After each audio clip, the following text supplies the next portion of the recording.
Back on the Peter King podcast, really happy to be joined by one of the NFL's newest Jillionaires, Grady Jarrett of the Atlanta Falcons. So, Grady, we're out here at practice in Flowery Branch, Georgia. Yes, You're sir. a kid who's from here. Mm-hmm. I want you to tell me what it felt like when you took out a pen and signed a contract for whatever it was, $68 million or some ridiculous sum of money. Yes, sir. Tell me what that day and that moment was like for you. It was a very, very, very special moment for me. It was a long time coming, a lot of hard work went into it, and it almost was surreal. I felt like it was so much work that went into it that people didn't see, and it's just like climbing a mountaintop. But at the same time, it's still, for me, it's so much more work to do and so much more out there for me that I want to continue to accomplish. Let's go back in time in your life. Draft weekend. You get drafted. Yes, sir. Tell me what happened. First of all, how did you feel about going in the 5th round, first of all? And then tell me what happened that weekend that was a little bit bigger than football. Yes, sir. So, going to the draft, definitely excited. All the media outlets saying, late 1st, 2nd round pick. So we watching the draft on the first night, they get through the whole 1st round. And I'm really disappointed. I ain't going the 1st round. So the 2nd day come, Coach Sweeney called me early in the day before the draft start. Congratulations, man, today your day, 2nd, 3rd round, whatever, however play you be ready. Your coach at Clemson. My coach, yeah. So he called me, congratulate me already before I'm drafted. So I'm like, all right, bet today's the day. And so going to the draft. What'd you do that day? Where were you? Home? Well, to start the day, we actually went to Stone Mountain with my family, just because I was nervous and stuff. We just went to Stone Mountain, hung out, and then the 2nd day I was home. So that 2nd day is when we caught the fire at the house. So watching the draft, and then all of a sudden, you smell something funny, and then house catch on fire, you know what I'm saying? So in the middle of the draft, it was already hectic, but we had to, get everybody out the house. Just very, very unfortunate situation. So then, that was, you talk about a bad day. Yeah, man. You don't get drafted. Yeah, but but during the time, yeah, the draft's still going on. So I mean, we getting everybody out the house, but I still got my phone on me now, just in case something go down. Cause I feel like, So hours and hours go by to get to the end of the 3rd. I remember stuff like yesterday, man. I think the Browns was making the last pick of the 3rd round. They took a defensive tackle. They took Xavier Cooper. And I was like, bam, I slammed my phone. Like, dang, I still didn't get drafted. My house on fire. I'm like, man, I don't know what's going on. So 3rd day come, 4th round coming up. Can you imagine a day where your house catches on fire and you're already ticked off that you weren't drafted in the 1st round, and then you have to watch for 5 hours and you're not drafted at all on that day I can imagine. with your house on fire? I lived through it. You know what I'm saying? So that's already an emotional battle going on already. So the 3rd day come, I'm gonna go to my family house out in Covington, Georgia, end up watching the 4th round. So the whole 4th round go by, see more tackles going, and at this point, I'm kind of just laid out on the floor like, man, I'm not getting drafted or whatever. I just gonna whatever. So I'm disappointed, but so finally get the call, first pick of the 5th round, and it's Atlanta on the phone, talk to Q and TD, and they come to draft me. Thomas Quinn. I'm Dan Quinn, Thomas Dimitrov. Yep, and Scott Peel at the time. Yeah. Talked to all 3. And I was happy to be able to stay home. And at that time, it didn't matter anymore, where I went to draft. But I always knew that whatever opportunity, if I got drafted in the 1st round or undrafted free agent, I still believe, I'll be standing here before you today. So however it played out, how I was supposed to. But the best for me is, still coming. How do you think that has affected your career? Wait until the 3rd day, getting, I don't want to over dramatize it, but really you must have felt insulted and angry about this. Without a doubt, I definitely felt the way, but it's been the story of my football career since I come out of high school. Definitely got to prove myself. Everything I got, always work for it, always overcome, and I'm going to continue to do that. And so, it's at this point, adversity, man, it's thrilling to me. It's definitely thrilling. I always know I got to prove myself, and it just makes the movie better, doesn't it? Make the movie amazing, man. You know what I'm saying? Who's gonna play you in the movie? I don't know who's gonna play me, but I feel like you might could narrate it for me. You know what I'm saying? Get me right. You know what I'm saying? All right, the Grady Jarrett documentary by Peter King. Yeah. Yes, sir. Okay. So now we're gonna fast forward to the Super Bowl, and it's getting to be late in the game, and you guys have got a big lead. Yes, sir. But the Patriots are coming back. They're coming back. Yes, sir. Tom Brady fades back. I believe he's in his own end zone. Tom Brady fades back, lets a ball go, and simultaneous to him letting the ball go, You crash into him. Yep. Really hard. Yeah, which would have been the fourth sack. I want you to take me into that play and tell me what you remember about it, including how Brady reacted to the play. Yeah, without a doubt. So we was running an extra game on the I believe the left side, and I was coming around clean, and right before he was about to let it go, I feel like I had him. I feel like if I went for his arm, I might have got the sack, but I went low.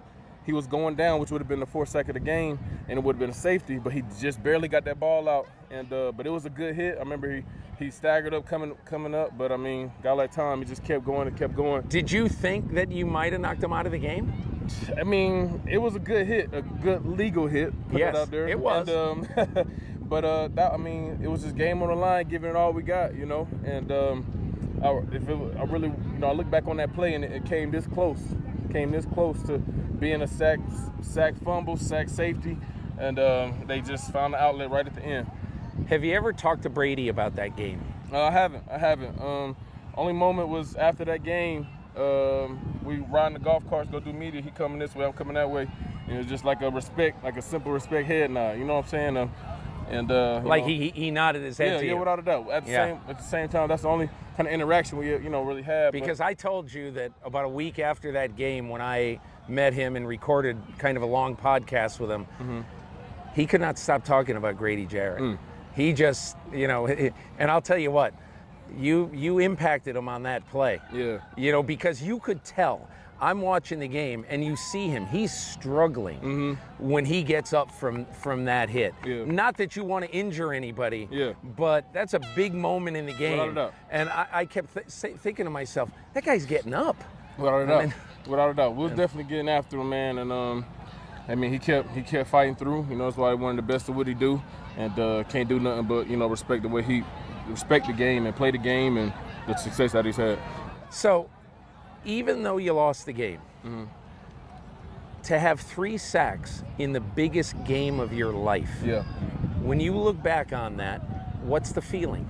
I mean, it's definitely surreal, man. It's definitely surreal, but at the same time, you wish you win the game and get everything else that come with that. When you put up a good game like that, and if you win, possibly be an MVP or whatever it is. But at the end of the day, I always think in life, things happen how they're supposed to.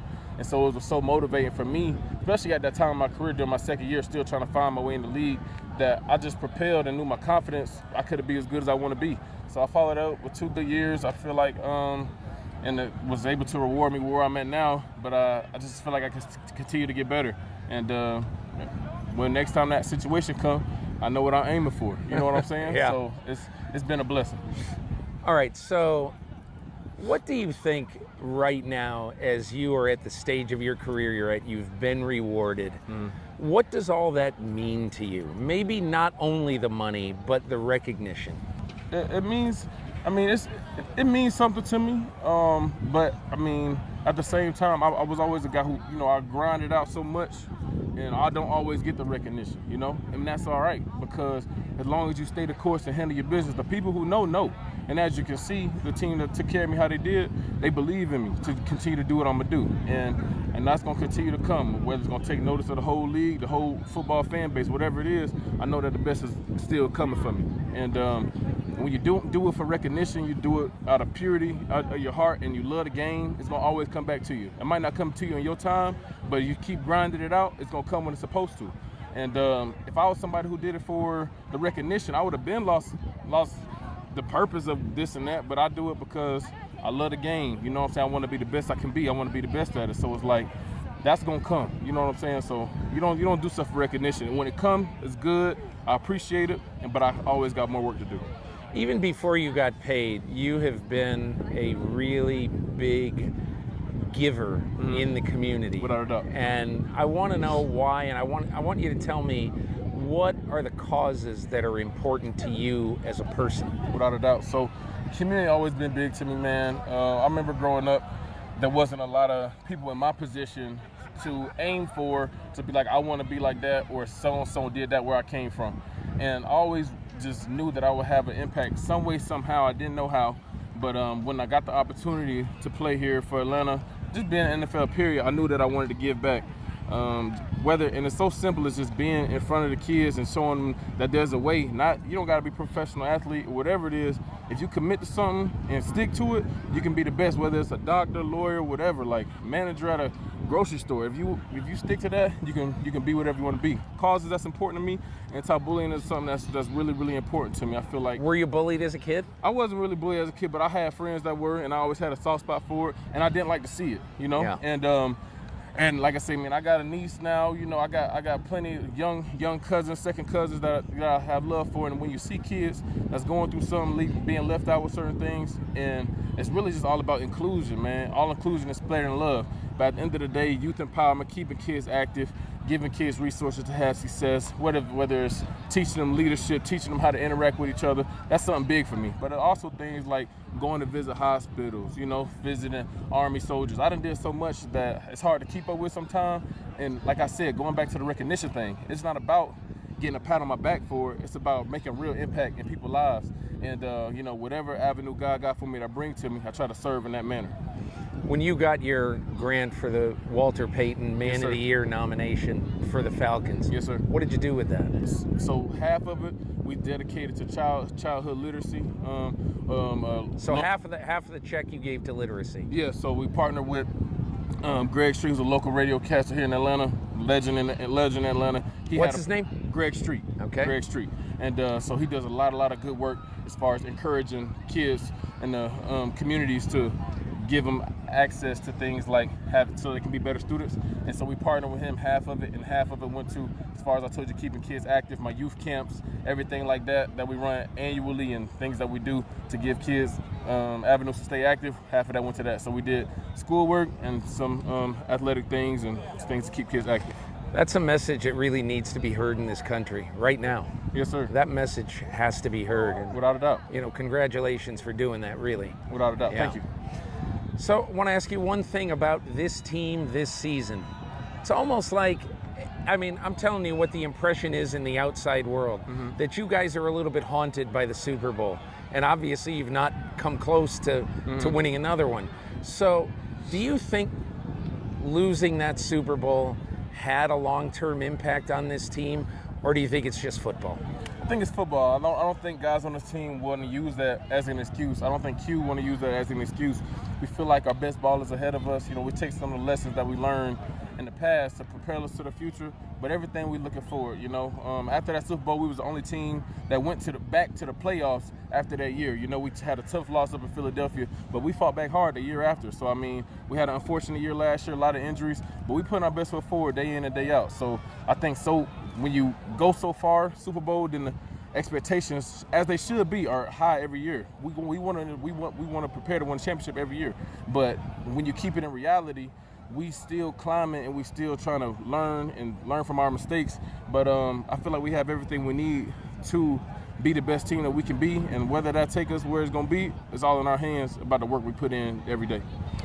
When I look at you as a player, you're definitely not the biggest guy, and you're probably not the fastest guy, but I saw a guy yesterday in Panthers training camp, Christian McCaffrey. Every play in the fourth training camp practice of the year, he's sprinting. He's playing like he's playing in a real game. And when I watch you play the game, you don't take plays off. Yeah. You play every play like it's your last. Yes, sir. Explain sort of where that ethos comes from and what you think is important that has made you a really good player. I feel like at the end of the game, you know, the game has talented players, guys who got blessed with size and certain things, but it's some things that you just can control yourself, and that's the effort that you put into this game day in and day out. And you can judge, you can measure everything but heart and effort. And when you're giving that effort day in and day out, it's going to continue to show, and it's going to continue to give you rewards. One thing that somebody can never take from me is my effort. You know, my age can't take away my effort from me. You know, I might not always have the physical gifts that I have as I get older in this game, but my mindset and my mentality will always keep me going. So, I mean, every snap can be your last, every play can be your play. I feel like every day is the only day you got, so you got to give everything you can. Coach Sweeney used to tell us, I want to do what I can while I can, so when I cannot, I will not. wish I would have when I could have. And that always resonated with me because at the end of the day, I don't want to regret anything. I always know it. I'm going to put my best foot forward. And yeah, I'm going to be tired in that moment, but it's going to pass. Growing up, I trained with Ray Lewis. He was like an uncle figure to me. And we used to go through these workouts, and it would be, I used to work on him, Ed Reed, all them guys growing up. And to see how the greats work when they're tired and when it get hard, that motivated me. And it taught me something as a young kid that even if I mess up early, even if I get reached, even if I do this, if I keep playing out that down, I can still make that up with effort. You know, so from the way I work out, to the way I practice, to the way I play on the field, I'm going to give my all. And it's going to be times where I get beat, but I bet you it's going to be more times that I beat them than they beat me. So being blessed to be able to see some of the greats have the success that they have and see what it takes, and you know it's not going to be easy. I mean, it's just not much that somebody can tell me that that I ain't put into real life motion, because every day is, it's a day you can't get back, so you got to give your all. Do you know how insane it is that you were a 5th-round draft choice? Yeah, without a doubt. Without a doubt. Without a doubt. What is going on in scouting that you're sitting there on day 3 of the draft? I feel like, to be honest, I feel like if I had the same career up to this point that I had now, if I was a 1st-round draft pick, I have way more recognition, way more this and that. But like I said, you'd be son of Aaron Donald. it ain't about that. You know what I'm saying? The work is there. It's there, and God gonna continue to bless me. And then whatever got coming for me is coming. It's coming in a big way. We just getting started, and it ain't even about proving people wrong, man. It's not. I promise you, it's not about proving people wrong. It's about proving the people that believed in me right. And there was very few. Grady Jarrett, continue doing what you're doing on and off the field. Thanks for joining me. Thank you, brother. Always good seeing you.